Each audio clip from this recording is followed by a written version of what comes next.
राजनीतिक जगत से एक बहुत बड़ी खबर है। यूपी की पूर्व मुख्यमंत्री और बसपा सुप्रीमो मायावती ने भविष्य में उपचुनाव नहीं लड़ने का फैसला लिया है। मायावती ने आरोप लगाए हैं कि चुनाव आयोग उपचुनावों में धांधली नहीं रोक पा रहा है, जिसके चलते उन्हें इसका काफी नुकसान होता है। मायावती ने इसके लिए चुनाव आयोग पर सवाल उठाए हैं और साथ ही मायावती ने सरकार पर आरोप लगाते हुए कहा है कि वो सरकारी तंत्र का इस्तेमाल चुनाव जीतने के लिए और धांधली के लिए करता है।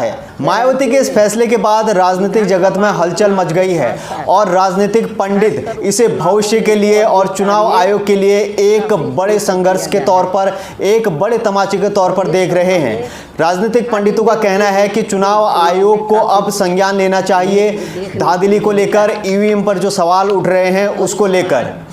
मायावती ने प्रेस कॉन्फ्रेंस करते हुए क्या कुछ आरोप लगाए हैं, आपको वो सुनाते हैं। सत्ता का दुरुपयोग करके फर्जी वोट डाले जाते थे और अब तो ईवीएम के जरिए भी ये कार्य किया जा रहा है, जो लोकतंत्र के लिए बड़े दुख व चिंता की बात है।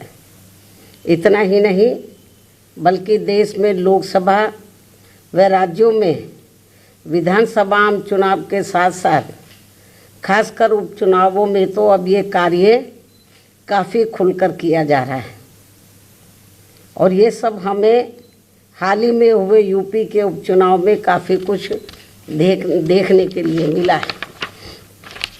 और इस बार महाराष्ट्र स्टेट में विधानसभा के हुए आम चुनाव में भी इसको लेकर काफ़ी आवाज़ें उठाई जा रही हैं। ये अपने देश में यह लोकतंत्र के लिए बहुत बड़ी खतरे की घंटी भी है। ऐसी स्थिति में अब हमारी पार्टी ने ये फैसला लिया है कि जब तक देश में फर्जी वोटों को डालने से रोकने के लिए देश के चुनाव आयोग द्वारा कोई सख्त कदम नहीं उठाए जाते हैं, तो तब तक हमारी पार्टी देश में खासकर अब कोई भी उपचुनाव नहीं लड़ेगी। मैं उपचुनाव की बात कर रही हूँ, बाई इलेक्शन की। तो तब तक हमारी पार्टी देश में खासकर अब कोई भी उपचुनाव नहीं लड़ेगी।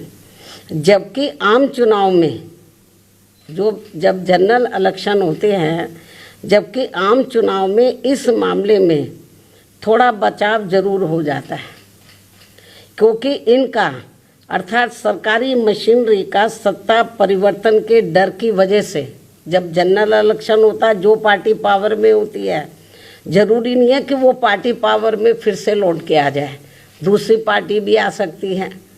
तो फिर वो जो सरकारी मशीनरी है वो थोड़ा घबराती है।